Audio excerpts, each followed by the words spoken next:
আসসালামু আলাইকুম রহমতুল্লাহ। আমি আলমগীর মিয়া। শুভেচ্ছা অভিনন্দন আমার পেজ ইউটিউব চ্যানেল থেকে। আজকের ভিডিওটা একটি অন্যরকম।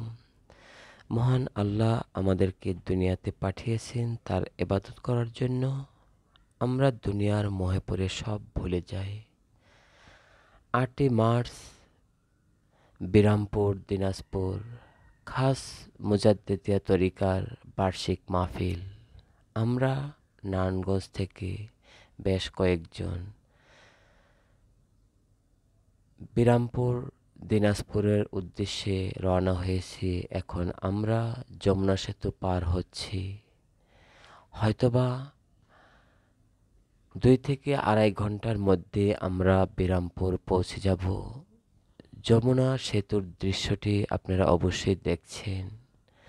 খাস মুজাদ্দিদিয়া তরিকার বার্ষিক মাহফিলে বিরামপুর দিনাজপুরের উদ্দেশ্যে আমরা এখন যাত্রা শুরু করলাম।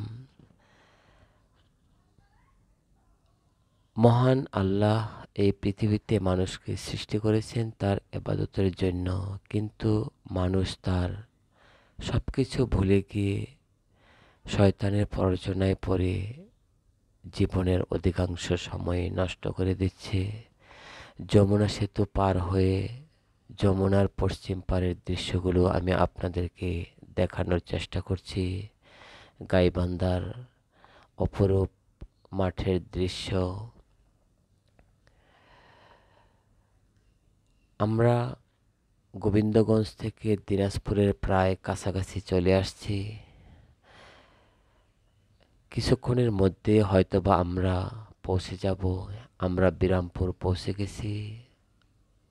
মাহফিলের পাশের মাঠ আমরা বিকালে ঘোরাফেরা করছি, সবাই একটু ছবি উঠাচ্ছি। আমবাগান, যারা এই সিজনে আম খেতে চান, পেতে চান, অবশ্যই কমেন্টস করবেন। দিনাজপুরের রসালো আমের ভিডিও পেতে চাইলেও আপনারা যোগাযোগ করতে পারেন। বার্ষিক মাহফিলের পাশে একটি আমবাগান রয়েছে। আমরা সেই আমবাগানের পাশে অজুখানা রয়েছে। এই পুকুরের সিস্টেম ছাড়াও অজুর ব্যবস্থা রয়েছে। এটা হচ্ছে বার্ষিক মাহফিল, খানকায়ে মুজাদ্দিদি তরিকার বার্ষিক মাহফিল, বিরামপুর দিনাজপুর। মাগরিবের পর সবাই মোরাকাবায় ব্যস্ত। আসলে মহান আল্লাহ প্রত্যেক মানুষকে তার ইবাদতের জন্য সৃষ্টি করেছেন। সেই জন্য প্রত্যেক মানুষকে সবসময় জিকির আজকারে মশগুল থাকার জন্য নির্দেশ দেওয়া হয়েছে, আল্লাহকে স্মরণে রাখার জন্য। আমাদের বড় হুজুর কিছুক্ষণের মধ্যে বিদায় নিয়ে যাবেন, সেই জন্য সবাই উঠে দাঁড়িয়েছেন। বার্ষিক মাহফিল বিরামপুর দিনাজপুর খাস মুজাদ্দিদিয়া তরিকার বার্ষিক মাহফিল। এছাড়াও বাংলাদেশের প্রত্যেকটি জেলাতে এই হাকিমাবাদ দরবার শরীফের খানকা শরীফ রয়েছে।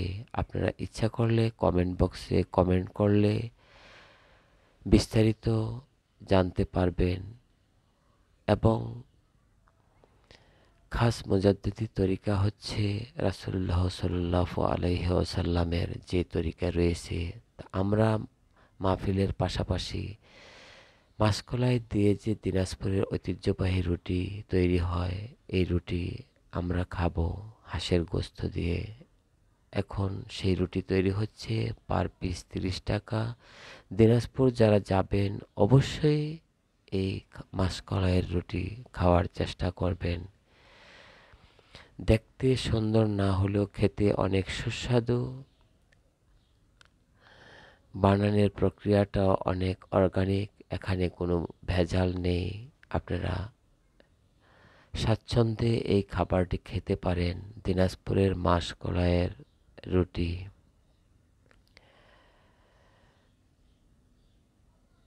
মাহফিলের পাশে এই খাবারটি তৈরি হচ্ছে। আর এটা হচ্ছে দিনাজপুরের আরেকটি স্পেশাল খাবার, এটার নাম হচ্ছে 12 ভাজা। দিনাজপুরে হাঁসের গোস্ত অত্যন্ত সুস্বাদু লেগেছে। আমরা 2 বেলা খেয়েছি। অত্যন্ত সুস্বাদু এবং ভালো লেগেছে, সেই জন্য আমার আজকের এই ভিডিওটা করা।